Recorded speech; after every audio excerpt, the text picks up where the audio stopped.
Hablemos con un abogado. Tenemos ya en la línea, vía Zoom, a Diana Pérez. Ella es abogada penalista, para que nos explique los alcances de esta figura penal, qué elementos hay para considerar que se habría cometido y cuál podría ser la suerte de estas tres congresistas acusadas, las tres de lo mismo. Doctora Pérez, ¿cómo está? Buenas tardes, bienvenida. Pamela, ¿cómo estás? Muy buenas tardes, muchas gracias por la invitación. Y en efecto, este delito está dentro del rubro de delitos cometidos por funcionarios públicos. Estamos hablando que en el ejercicio estas personas, estos congresistas, habrían abusando de su cargo, ¿correcto?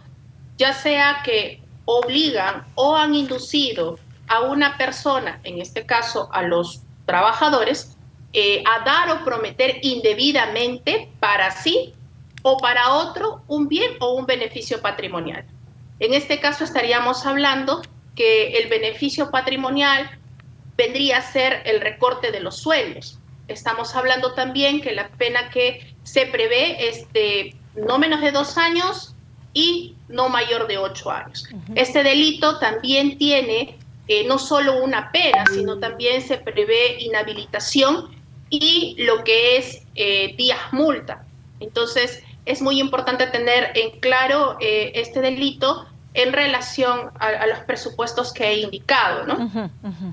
A ver, lo que tenemos como indicios o como pruebas son, en principio, los testimonios de los extrabajadores de los despachos.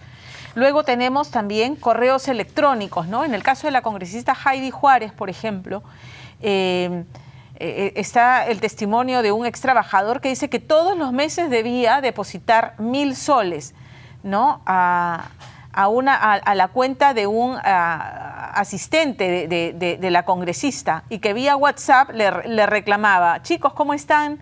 Ya están los aportes pasando por caja. Eso es lo que le decía Miguel Chafloque, que es el principal asesor de la parlamentaria. Y encima de esto, además, el pago de otras cifras de 200, 300 soles para que la congresista pudiera hacer labor parlamentaria. ¿Qué elementos adicionales tendrían que haber para que realmente hablar de la configuración del delito? Fíjese, Pamela, que hay un precedente ya, que es el caso del excongresista Urtecho Medina, que también pasó un caso muy similar en relación al tema de sus trabajadores, que a las finales tuvo que aceptar que evidentemente sí había pedido, en este caso, unos aportes, muy parecida a la figura a lo que está sucediendo en estos momentos. Entonces, tendríamos que evaluar como prueba o como elemento de convicción estos chats que tenemos, ¿no? Que vincularían a la persona y a los trabajadores. También hay que tener en consideración que muchos de estos congresistas, para que, entre comillas, no se les vincule, pues utilizan un intermediario. Entonces estaríamos hablando también que acá habría un cómplice en este delito de concusión. En este caso, por la investigación que se está haciendo y de acuerdo a lo que se está señalando, pues estaríamos indicando que el señor Chafloque, también siendo, de acuerdo a las investigaciones que pueda tener la Fiscalía, cómplice del delito de concusión. Pero también importante, Pamela, indicar que no solo estaríamos ante un delito de concusión, sino también ante un tema de un delito como enriquecimiento ilícito, ¿no? Por enriquecimiento ilícito, nos ahonda por qué, cuáles son los fundamentos. Por supuesto, en este caso, porque estamos hablando que estos congresistas emiten sus declaraciones juradas. Sí. Entonces, evidentemente, al estar recabando un dinero de manera ilegal, evidentemente no se ajustaría pues con los reportes que ellos declaran en su declaración jurada y evidentemente pues estaríamos ante un enriquecimiento ilícito, ¿no? Pero evidentemente pues tendrían que ahondar en mayor la investigación que corresponda a las autoridades correspondientes, ¿no? En el caso de los cómplices, si es que se logra determinar que así, porque el caso del asesor principal parece ser la figura, el mecanismo, ¿no? Es el asesor principal el que se encarga de hacer el seguimiento de... El baremo está entre 2 a 8 años. Entonces, tendríamos que evaluar o sea, de los indicios que hemos visto, de los elementos de convicción que nos han dado, para que pueda formar también su teoría del caso la Fiscalía. Pero por lo pronto esos son los mínimos y los máximos que para el delito de concusión se prevé.